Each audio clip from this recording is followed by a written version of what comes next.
स्वागत है आप सभी विद्यार्थियों का Subhash study centre YouTube channel पर। और जितने भी मेरे प्यारे विद्यार्थी क्लास 10th में हैं और 2023-2024 वार्षिक परीक्षा की तैयारी कर रहे हैं, आप सभी के लिए यह वीडियो काफ़ी ज़्यादा हेल्पफुल होने वाला है, क्योंकि इस वीडियो में मैं लेकर के आ चुका हूं आप सभी के लिए सूरदास जी के द्वारा रचित पद शीर्षक पाठ यानी हिंदी काव्यखंड मैं आपको तैयार करा रहा हूं। क्रमशः एक के बाद एक पाठ आपको पढ़ाता जाऊंगा, कोई भी पद्यांश नहीं छूटेगा। प्रत्येक पद्यांश का अलग अलग मैं आपको संदर्भ, प्रसंग, व्याख्या और काव्यगत सौंदर्य बताता चलूंगा। तो यदि आप चैनल के साथ जुड़ते हैं या चैनल को सब्सक्राइब कर लेते हैं तो आप चैनल के साथ जुड़ करके अपनी नोट्स कंप्लीट कर सकते हो और 2023-2024 बोर्ड परीक्षा की बेहतर तैयारी कर सकते हो, हिंदी विषय की धुआंधार तैयारी कर सकते हो। तो मेरे प्यारे बच्चों, यहां पर आप ध्यान देंगे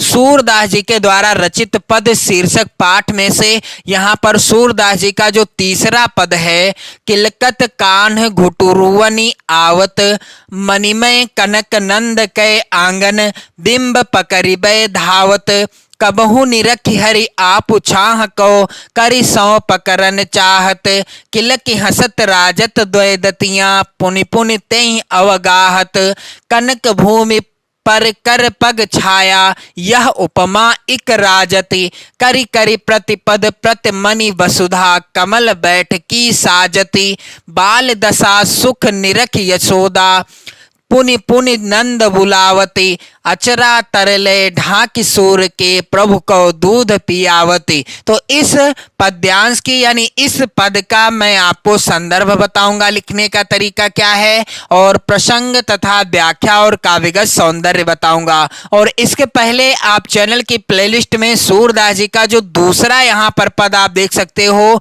अभिगति गति कछु कहत न आवे, इसको मैंने पढ़ा दिया है, इसका संदर्भ भी बता दिया है, प्रसंग, व्याख्या और काव्यगत सौंदर्य भी बता दिया है। आप चैनल की प्लेलिस्ट में देख सकते हैं वीडियो। और सूरदास जी का पहला जो पद है, चरण कमल बंदो हरिराई, इसका भी मैंने संदर्भ, प्रसंग, व्याख्या और काव्यगत सौंदर्य बता दिया है। आप वीडियो देख पाएंगे चैनल की प्लेलिस्ट में। आप कमेंट करके जरूर बताएं, आप अपनी नोट्स भी बनाते रहें, इसीलिए मैं आपको क्रमशः एक एक पाठ के प्रत्येक पद्यांश को पढ़ाऊंगा ताकि आप अपनी नोट्स आसानी से बना सको। और वीडियो को जरूर शेयर कर देना, मित्रों को जरूर चैनल के बारे में सूचित कर देना, वीडियो को लाइक भी कर देना।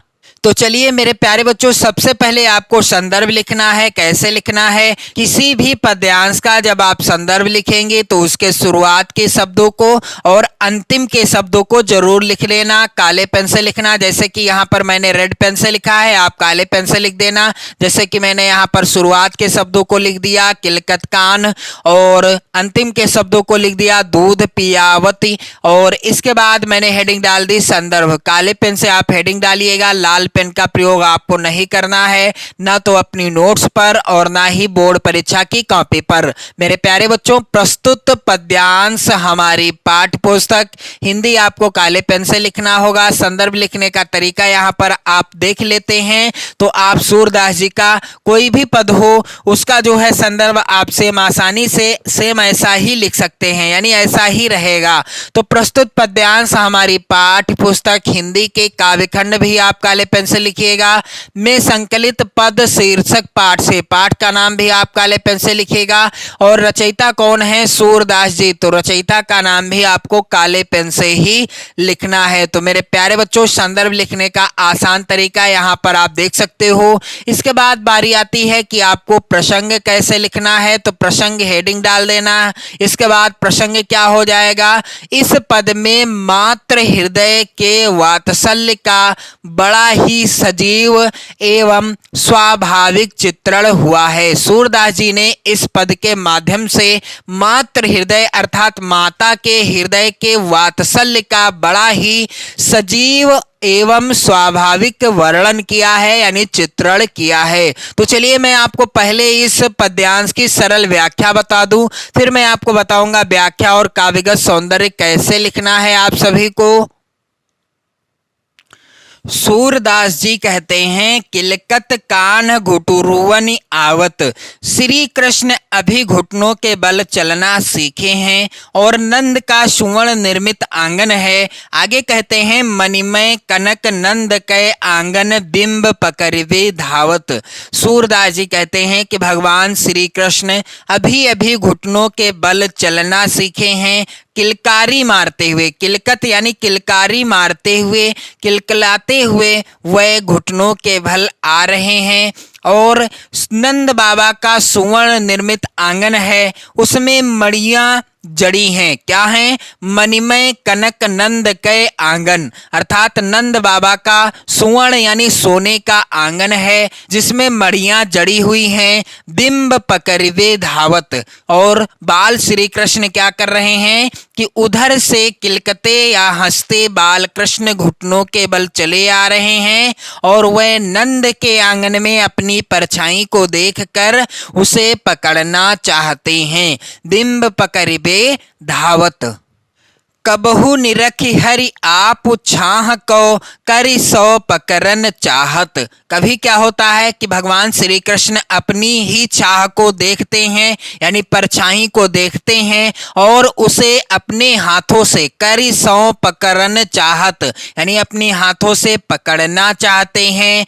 किलकी हसत राजत द्वय दतियां पुनि पुनि तेहि अवगाहत। सूरदास जी कहते हैं कि जब श्री कृष्ण किलकारी मारकर हंसते हैं तब उनके दो दांत बहुत सुंदर लगते हैं और वह बार बार उन दांतों को दिखाते और छिपाते हैं। किलक की हंसत राजत द्वय दतियां पुनि पुनि तेहि अवगाहत, यानी जब वो बार बार हंसते हैं तो उनके वो दो दांत बार बार दिखते हैं और छिपते हैं, यानी वो अपने दांतों को दिखाते हैं और छिपाते हैं।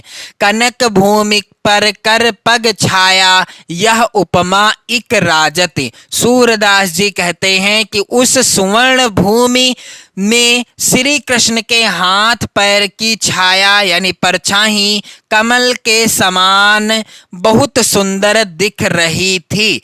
कनक भूमि पर कर पग छाया यह उपमा इक राजति, करि करि प्रतिपद प्रतिमन वसुधा कमल बैठ की साजत। तो सूरदास जी क्या कहते हैं सूरदास जी कि पृथ्वी भी क्या करती है, मानो ऐसा लगता है कि पृथ्वी ने प्रत्येक हाथ रखने तथा पैर रखने के स्थान पर क्या कर दिया है, प्रत्येक मणि के श्री कृष्ण के बैठने के लिए कमलों के आसन सजा दिए हैं। किसके? कमलों के आसन सजा दिए हैं। बाल दशा सुख निरख जसोदा पुनि पुनि नंद बुलावते। आगे सूरदास जी कहते हैं कि श्री कृष्ण की इस बाल रूप यानी शोभा को देखकर, यानी इस बाल शोभा को देखकर यशोदा असीम सुखी होकर के क्या करती है, बार बार नंद बाबा को बुलवाती हैं या बुलाती हैं। बाल दशा सुख निरख जसोदा पुनि पुनि नंद बुलावती, अचरा तरले ढांक सूर के प्रभु को दूध पियावते। सूरदास जी कहते हैं कि प्रिय बालक को किसी की नजर न लग जाए, इसी भय से यशोदा माता जी बालक श्री कृष्ण को आंचल के नीचे ढक करके क्या करती हैं, दूध पिलाने लगती हैं। तो चलिए इसकी व्याख्या आपको लिखना कैसे है। किलकत कान घुटुरुवन आवत, मणिमय कनक नंद के आंगन बिंब पकड़वे धावत।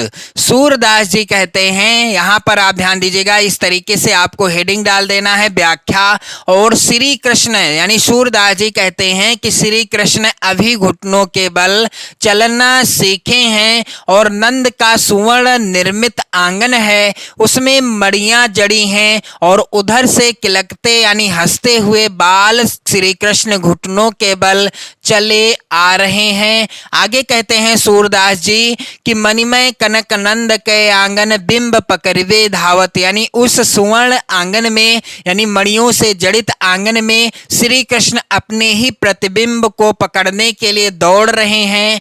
कबहु निरख हरि आप छाह को करि सो पकड़न चाहत। सूरदास जी कहते हैं कि कभी श्री कृष्ण अपनी ही छाह को यानी परछाई परछाई को देखते हैं और उसे अपने हाथों से पकड़ना चाहते हैं। आगे कहते हैं सूरदास जी, किलकी हसत राजत द्वय दतियां पुनि पुनि तेह अवगाहत। सूरदास जी कहते हैं कि जब श्री कृष्ण, क्या कहते हैं सूरदास जी, कि जब श्री कृष्ण किलकारी मारकर हंसते हैं, जब श्री कृष्ण किलकारी मारकर हंसते हैं तब उनके दो दांत बहुत सुंदर लगते हैं और वे बार बार उन दांतों को दिखाते और छिपाते हैं। वे बार बार उन दांतों को क्या करते हैं, दिखाते हैं और छिपा लेते हैं। किलकी हसत राजत द्वय दतियां पुनि पुनि तेहि अवगाहत।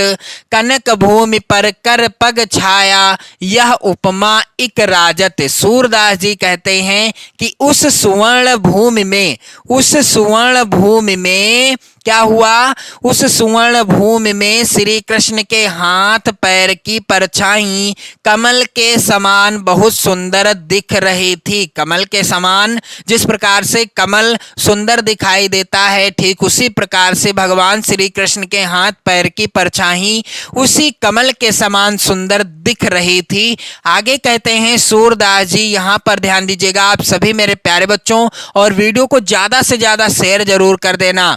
कनक भूमि पर कर पग छाया यह उपमा इक राजति, करी करी प्रतिपद प्रति मनि वसुधा कमल बैठकी साजती। सूरदास जी कहते हैं कि मानो ऐसा लग रहा है, क्या ऐसा लगता है कि पृथ्वी ने प्रत्येक हाथ रखने तथा पैर रखने के स्थान पर, यानी भगवान श्री कृष्ण जहां पर हाथ रखने वाले हैं और जहां पर पैर रखने वाले हैं, वहां पर प्रत्येक मणि में श्री कृष्ण के बैठने के लिए कमलों के आसन सजा दिए हैं। किसने? पृथ्वी ने। आगे कहते हैं सूरदास जी, बाल दशा सुख निरकी जसोदा पुनि पुनि नंद बुलावती, और अचरा तरलय ढांक सूर के प्रभु को दूध पियावते। सूरदास जी कहते हैं, यहाँ पर आप सभी लोग ध्यान दीजिएगा कि श्री कृष्ण की इस बाल रूप यानी बाल शोभा को देख करके यशोदा माता जी असीम सुखी होकर बार बार नंद बाबा को बुलवाती हैं, यानी बुलाती हैं, और नंद को वह सुंदर रूप दिखाती हैं, और नंद बाबा को वह सुंदर रूप दिखाती हैं, और साथ ही प्रिय बालक को किसी की नजर न लग जाए इसी भय से यशोदा माता बालक को आंचल के नीचे ढककर दूध पिलाने लगती हैं। अचरा तरलय ढांकी सूर के प्रभु को दूध पियावती। अब इसका काव्यगत सौंदर्य क्या हो जाएगा, तो इस तरीके से आपको हेडिंग डाल देना है, काव्यगत सौंदर्य। तो काव्यगत सौंदर्य में पहला बिंदु है बाल रूप का सजीव वर्णन, यानी बाल स्वरूप का सजीव वर्णन किया है सूरदास जी ने। और दूसरा बिंदु है भाषा, तो यहाँ पर पद्यांश है, यानी यह जो पद है यह किस भाषा में रचित है, ब्रज भाषा में रचित है। शैली आलंकारिक शैली है। रस कौन सा है, यहाँ पर वात्सल्य रस है। और छंद कौन सा है, गीत काव्य है। अलंकार इसमें अनुप्रास अलंकार है, उत्प्रेक्षा है, एवं स्वाभावोक्ति पुनरुक्ति प्रकाश अलंकार है। इस तरीके से आप काव्यगत सौंदर्य यहाँ पर आप देख सकते हो कैसे आपको अपनी नोट्स पर लिखना है। और मेरे प्यारे बच्चों, इसी तरह से मैं आपको क्रमवार से, इसके बाद यहाँ पर आप लोग ध्यान दीजिएगा, सूरदास जी का अगला जो पद है, मैं अपनी सब गाय चरई हो प्रात होत बल के संग जई हो तेरे कहे न रही हो। तो इसी तरह से मैं क्रमवार से प्रत्येक पाठ के प्रत्येक पद्यांश का संदर्भ, प्रसंग, व्याख्या और काव्यगत सौंदर्य से रिलेटेड वीडियो आपको प्रोवाइड कराता रहूंगा। रेगुलर आपको वीडियो देखने को मिलेगी ताकि आप अपनी नोट्स भी बना पाएंगे। जी हाँ, आप वीडियो को देखकर अपनी नोट्स भी बना पाएंगे। वीडियो को जरूर शेयर कर देना मित्रों को, अपने सभी मित्रों को चैनल के बारे में जरूर जानकारी देना और वीडियो को लाइक भी कर देना। जय हिंद।